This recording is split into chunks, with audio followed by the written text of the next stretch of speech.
Milestone school and কলেজে বিমান দুর্ঘটনার পর কয়েকজন উপদেষ্টার দায়িত্বজ্ঞানহীন আচরণ লক্ষ্য করা যাচ্ছে বলে অভিযোগ করেছেন জাতীয় নাগরিক পার্টি এনসিপির আহ্বায়ক নাহিদ ইসলাম। শিক্ষার্থীদের ৬ দফা দাবির সঙ্গে সংহতি প্রকাশ করে তিনি বলেন, সরকার দায়িত্বশীল হলে মাইলস্টোনে শিক্ষার্থীদের বিক্ষোভ ও সচিবালয়ে সংঘর্ষের মতো ঘটনা ঘটত না।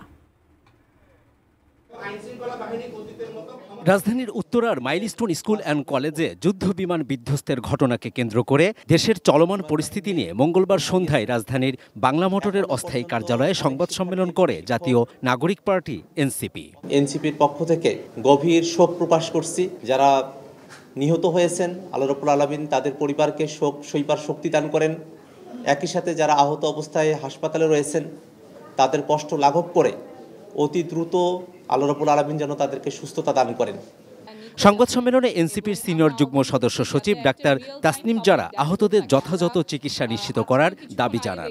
এসি কেনার কথা ভাবছেন? ভিশা দিচ্ছে যে কোনো এসিতে 15% নিশ্চিত ছাড়। এছাড়াও থাকছে মানি ব্যাক গ্যারান্টি নিশ্চয়তা। জনবল প্রয়োজন হোক, সরঞ্জাম প্রয়োজন হোক, সেগুলো যাতে হাসপাতালগুলোতে সরবরাহ করা হয় সেটার জন্য আমাদের সরকারের প্রতি আহ্বান থাকবে। ছোট ছোট ছেলেমেয়েরা ক্লাসরুমে ছিল এবং যারা ভুক্তভোগী বিশাল একটা ট্রমার মধ্য দিয়ে গিয়েছেন।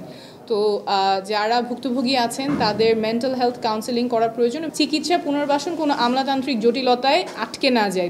এনসিপির আহ্বায়ক নাহিদ ইসলাম বলেন, মাইলস্টোনে বিমান দুর্ঘটনার পর সরকার আরও দায়িত্বশীল ও মানবিক আচরণ করতে পারত। আমাদের কাছে মনে হয়েছে সরকার দায়িত্বশীল আচরণ এবং সঠিক সময় সঠিক পদক্ষেপ নিতে না পারায় পরিস্থিতি তাদের নিয়ন্ত্রণেরও বাইরে চলে গিয়েছে। মাইলস্টোন কলেজের শিক্ষার্থীদের, আন্দোলনরত শিক্ষার্থীদের যে ৬ দফা দাবি, সেই 6 দফা দাবির সাথে আমরা জাতীয় নাগরিক পার্টি সংহতি প্রকাশ করছি। কিছু কিছু উপদেষ্টার খুবই দায়িত্বজ্ঞানহীন আচরণ দেখেছি, বিশেষত শিক্ষা উপদেষ্টার। গতকাল রাত ৩টা-৪টার সময় আমাদেরকে জানতে হচ্ছে যে এইচএসসি পরীক্ষা স্থগিত করতে হবে এবং অন্য উপদেষ্টারা তাকে ফোন দিয়ে পাচ্ছে না।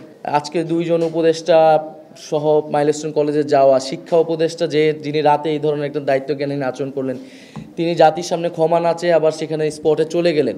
কতজন হতাহত আছেন এটা এবং রেগুলার এটা আপডেট করা উচিত সরকারের পক্ষ থেকে, যাতে এই ধরনের কোনো গুজব না হয় এবং সরকার বা বিভিন্ন জায়গা থেকে এই ধরনের যাতে লাশ গুম করার কোনো ঘটনা আসলেই যাতে না ঘটে থাকে।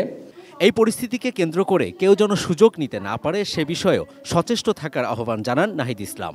বিশেষত আমরা আজকে সচিবালয়ের ঘটনায় বিভিন্ন জায়গায় শুনছি যে সেখানে নিষিদ্ধ ঘোষিত সংগঠন ছাত্রলীগের কাউকে দেখা গেছে বা তারা আওয়ামী লীগের যত সোশ্যাল মিডিয়া পেজ আছে সেখান থেকে কিন্তু এক ধরনের প্রচারণা করা হচ্ছে, মিথ্যা তথ্য দেওয়া হচ্ছে। মূলত সরকার যদি দায়িত্বশীল আচরণ করতো তাহলে আসলে এই পরিস্থিতি হতো না।